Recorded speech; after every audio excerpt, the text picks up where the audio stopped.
All right, so in this week's lesson, we're going to be talking about dynamics and nuance. It's those little things you do when you play that give you that sound. You know, when you slide into a note as opposed to just playing the note itself, or bend a string and then mute the string so that it doesn't ring out. Little things that can add a lot of color and a lot of character to your playing. And they don't get talked about enough. So we're going to break that down and actually put it into context with a blues composition. So this is a very simple composition, 3 chords, and it's played very slowly. It's a call and response blues that's played slowly, so you don't have to worry about chords and you don't have to worry about speed. You can focus on these dynamics. And so if you'd like to download the tablature for this week's lesson, you can get that by going to activemelody.com, go to the weekly lessons page, and do a search for EP402. All right, so this is a minor key blues that's played in A minor, and the 3 chords are an A minor, there's a D minor 7, so it's just a D minor chord, you know, if you make that using the A minor shape there, but take your pinky out. And then there's an E7. Those are the 3 chords that are used, and they're all in the same area here. A minor, D minor 7, E7. The nice thing about that is those are your chords, and then all of the lead stuff that we're going to be playing is out of this same area too. I've got all the licks coming out of the minor pentatonic scale pattern 1. So if you know that minor pentatonic scale pattern 1, you're set in terms of where, you know, the boundaries that we're going to be working within, the variables. So this is a call and response blues. It starts off with a call. That's the call, and then the response is always the rhythm, like that. So we just go back and forth. It makes it fun, and I love this style of playing. It's great for instruction. It's also great for practice because you're kind of covering 2 bases. You're doing lead and rhythm, and you're getting your timing down as well. So it's kind of really doing a lot. So minor pentatonic scale pattern 1, that's what we're going to be working with. So your first 5 notes go like this. Now, if I were to just tell you those notes and you didn't have any context, you might play them like this.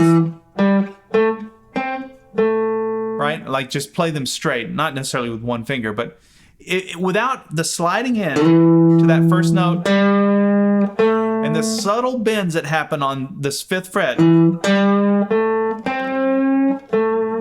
and the vibrato thrown on to the last note, it just has no character.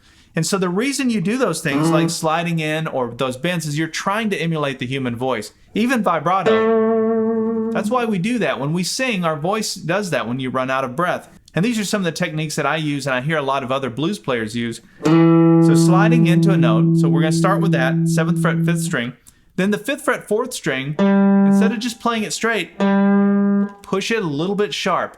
And so what you're going to create is a rocking motion. As we play the 5th fret and the 7th fret, you can watch my hand, it sort of pivots there. And I find myself pretty much always doing that if I'm playing notes off of this root fret. I'm always pushing it a little bit sharp when I come to these notes. It's just something I've heard other blues guys do, and it gives it some character. So that we land on the 7th fret, 4th string with that note. And then I'm going to hit the open 5th string, and then look at that. My fingers are already in position to play that A minor chord. So I'm borrowing the first 3 strings on the 5th fret, my ring fingers on the 7th fret, 4th string. That note we just played there. So you can hit the A minor chord, slide it down, and then slide it back into position. It's just a little technique there that I'm using to give some variety to the rhythm.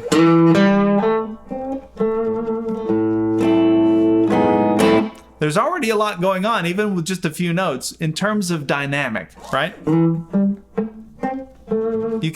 You could palm mute that if you wanted. There's things you can do, but play around with it. Don't just play the note straight. You're not playing when you do that. You're just playing notes, but you're only 50%. The rest of it is, the subtle things we do to give it some character. Okay. The second time I went. So it's the same. It starts the same. Those three notes are the same. But then I do a hammer on between the 5th fret and the 7th fret on the 3rd string. And then watch this. There's a slide from the 6th fret back to the 5th fret on the 3rd string. Now that may be a slide that you're not familiar with. I think I've seen John Mayer do that, or somebody recently, some recent person. I mean, it's been done obviously all over music, but it had never really occurred to me to slide into that note. It's just not something I do. Now sliding in, from your blue note down to the 7th fret 3rd string, that's something I do a lot. You hear that in a lot of blues, but this was just not as familiar to me. But I wanted to add it in because it's a great little slide, and it happens between that 5th fret and 7th fret, so right in the middle of your minor pentatonic scale. We go back to the 7th fret, 4th string, hit the 5th string, open 5th string, and then hit the chord. Now that time I did not slide in because the timing didn't work out to allow for that. From the beginning.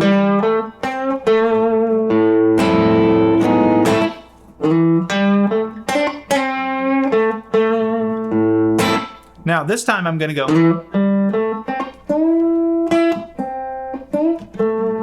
Now there's a lot with that. So it starts the same. The first three notes are the same. Then we come to the 5th fret 3rd string and 7th fret 3rd string.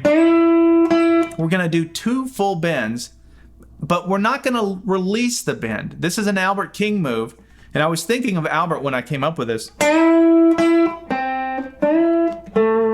I mean, could you just play the note straight? Yeah, you could go. But listen to how boring that is.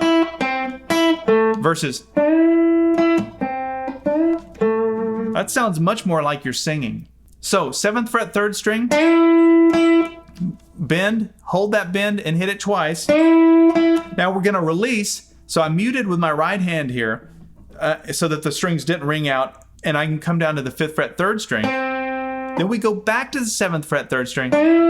We bend back into place, mute it again so that it doesn't release. And then come down to that 7th fret 4th string. Now that sounds pretty easy when you hear it, but when you try and do it,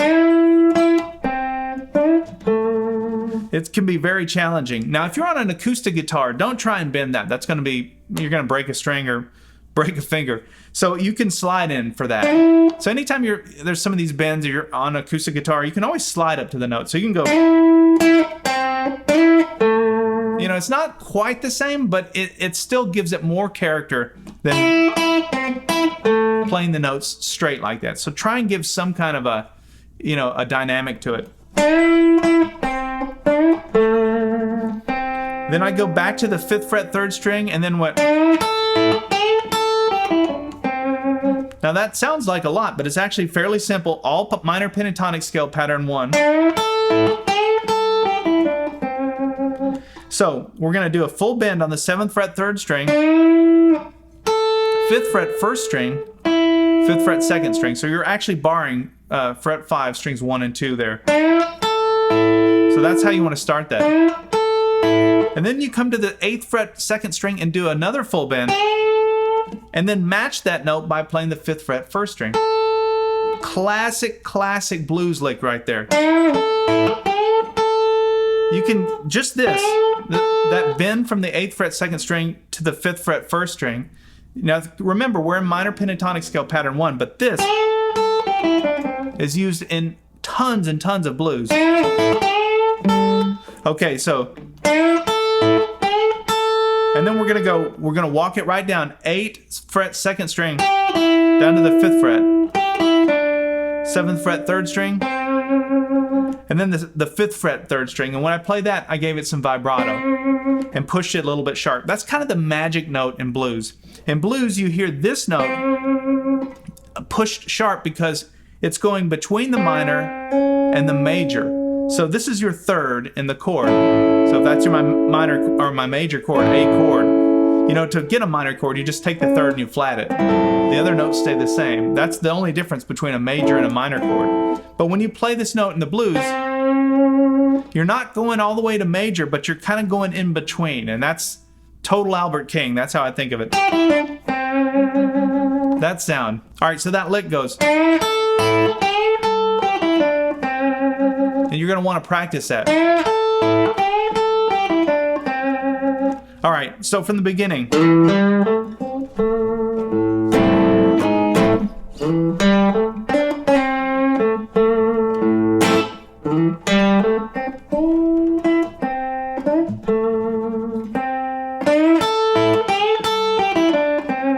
And then watch this. Now we're going to the 4 chord, but to get there, I do a hammer on, so I'm playing strings 4 and 3 on the 5th fret, hammering onto the 7th fret 4th string. And then after that I go, it's a rake, an upstroke with the right hand. So you can play strings 2, 3, 4, and 5. Make sure you put your ring finger on that 7th fret 5th string. It's just a rake technique is something I don't do a lot of, but in this case it works. It's just sort of a quick way, almost like a triplet. But it's easy to play. You're just raking across the string. And then I landed on the 5th fret 5th string with my index finger. I went ahead and barred there so I could play. That would be that D minor 7 chord. So while that note rings out, I've got my middle finger on the 6th fret 2nd string, my ring finger on the 7th fret 4th string. And I'm playing, that's the D minor 7 chord. Release that, and then put them back down. That saves you from having to go. And in fact, that doesn't sound as good. Okay, so there's that lick. Then another lick where we're doing a full bend. And while we get to the top of that bend, we hold the bend so that we can, with our pinky, so we're on the 8th fret 2nd string. And then with your pinky, go to the 8th fret 1st string. And then go back to the 8th fret 2nd string and release. So it looks like this. It's kind of a pedal steel country lick. 5th fret 2nd string. And then I come down to the 7th fret 3rd string. So that was my lick that I played over the D chord, or the D minor 7 chord. And then while that rings out, or after I play that, I should say, then I hit the open D string and play this. That's a D minor triad. 5th fret 1st string, 6th fret 2nd string, 7th fret 3rd string, a little stair step. Why did I do that instead of the D minor 7? I don't know. I really don't know. You can kind of interchange the D minor for the D minor 7. They're basically the same sound. They're so similar you wouldn't really notice a huge difference. So that's the D minor 7, or sorry, the D minor. And that one I did slide down and slide back up into position. And then we go back to the 1 chord with this lick. Now, a lot of this is going to be repeated from this point, stuff that we've already played. So 8th fret 2nd string, 5th fret 2nd string. And now we're going to do another full bend on the 7th fret 3rd string. And then watch this. After that bend, I'm going to release it. You don't want to hear it release. You don't want to hear that. You just bend it and then release it silently by muting with your right hand. And then go. That's a pull off, or you pick it, pull off, hammer on between the 7th fret and the 5th fret on the 3rd string, and you hammer onto the 7th fret 4th string. So, and that last note is that 5th fret 3rd string, that magic note, that Albert King note where you're bending up into the major. And then you hit the open 5th, and then back to your chord. And then I played. So that's same notes here. We're just kind of doing them in a different order. The one difference is I'm going to do a full bend with my index finger. So 7th fret 4th string, 5th fret 3rd string, 7th fret 3rd string, and then so after I played that 7th fret 3rd string, we're going to do a full bend with the index finger on the 5th fret 3rd string. Bend and release, back to the 7th fret 4th string. You don't typically, or I don't typically, I shouldn't say you don't, some do. I don't typically bend with my index finger. I like to bend with my ring finger, with the other fingers using, pushing as well, so I have leverage. But sometimes you can bend with that index finger and it just sounds good. And this is one of those spots where it works really well. Okay, now we go to the 5 chord. And I just played 5th fret 2nd string to the 8th fret 2nd string. So we just go back and forth. 5, 8, 5, 8, 5. And I landed on this note. Remember this, if you're playing a blues and you're in minor pentatonic scale pattern 1, this note is your 5 chord. So is this, right? That's the 5. So when you come to that 5, you can hit either of these notes and it's going to sound good. So I hit that note, then I hit the open E string, the 6th string, and my fingers went into position to play the E7 chord, like that. That's the same as playing a C chord, but you add your pinky here to the 7th fret 4th string. Play those middle 4 strings. Now I didn't slide that one down, I just played it straight. After that, I went right down the minor pentatonic scale like this. Sounds pretty cool. Actually, this note is not, it's chromatic, but the rest of it is just straight down from 8th fret 1st string to the 5th fret 1st string. 2nd string, do the same thing, and then we go 7, 5, 7, 5, 7, 6, 5. So we added in that note. So all together, and actually timing wise, you land on the 4 chord, that note which is in the 4 chord. So as long as you get to it quickly, right here, then we play the 4 chord, same thing we did before with a D minor 7, and then to conclude this we have, so that's a full bend on the 8th fret 1st string, still in minor pentatonic scale pattern 1. Notice when I bend, you do a full bend, and then the second bend is just a half bend. It's that's just what gives it that character. And then I come down to the 5th fret and play strings 1 and 2. And then I could have came back to the 5th fret 1st string, but I didn't, when I had the bar there, I didn't have the leverage to be able to give it vibrato. So what I did was, I came and slid up here. So this is the one spot where we're actually out of pattern 1. So I'm in pattern 2 of the minor pentatonic. So that's the 10th fret 2nd string. And then I played. So this is just walking us back down. This is how we wrap it up and get to the turnaround. So that's barring the first 2 strings on the 8th fret. We do a hammer onto the 10th fret 2nd string. And then 9th fret 3rd string. Down to the 7th fret 3rd string. Great little lick, and look at where it is. It's just your minor pentatonic scale pattern 2, but it sounds so good when you play both strings at the same time like that.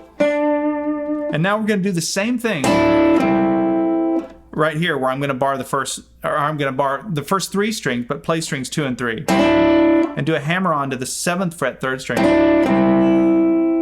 and then 7, 5, 7 on the 4th string. And then to conclude it, I went. So that's that hammer on between the 5th fret and 7th fret 4th string, back to the 5th fret, 7th fret 5th string, and then your open 5th string that rings out. And that's the entire composition. Now this is a lot easier if you're a premium member and you have access to the tablature. You can download the tab, print it off if you want, or I have the on-screen tab viewer, which is interactive. You can highlight certain sections and loop them, and and really concentrate on it. And you can slow down the tempo so you can get it exactly the way you want it. If you're not a subscriber to my YouTube channel, I'd encourage you to do that. Click the alert bell as well so we can stay in touch and you can be notified when I put out new lessons. And if you're not a premium member, look into that as well. I've got hundreds and hundreds of in-depth videos like this that are really designed to help you improvise and find your own sound. All right, so that wraps this week's lesson up, and hopefully you've picked up a few dynamics that you can add to your playing just to give it a little more color. All right, we'll see you next week for something new.